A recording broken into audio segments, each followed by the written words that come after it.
Welcome back to PrepForge's Spring Boot series. Today, REST controllers and routing. A REST controller is the entry point that turns an incoming HTTP request into a call on your Java code and turns the return value back into an HTTP response. Spring MVC handles the plumbing, routing, parameter binding, serialization, so a controller method reads as a clean mapping from a URL and verb to a piece of behavior. Think of a restaurant menu.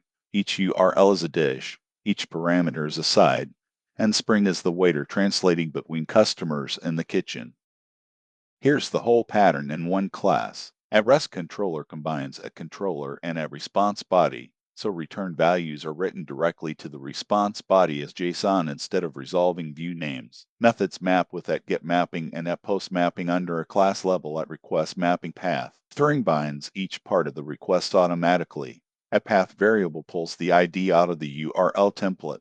A request param reads the status query parameter, and a request body deserializes the JSON payload into a Java object via Jackson. Returning a plain object gives you a 200 with JSON, while response entity, like in the create method, gives you explicit control, 201 created, with a location header.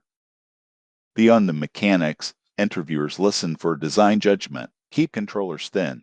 They validate input, delegate to a service, and shape the response. Business logic does not live there. Map HTTP semantics correctly, the right verbs, and the right status codes, 201 for created, 404 for missing, not 200 for everything, and return DTOS, never your JPA entities. Leaking entities to the wire couples your API contract to your database schema and can trigger lazy loading surprises. Two gotchas worth naming before they name you. At request body needs a parsable content type. Send JSON without the application JSON header and you'll get a 450. And don't confuse a path variable with a request param when a value could come from either the path or the query string. The path identifies the resource. The query filters it. That one-liner is a nice way to show you think in REST. That's REST controllers and routing. Next in the series, validation with it valid. Stopping bad requests at the door. Like, subscribe, and get interview ready at prepforge.net.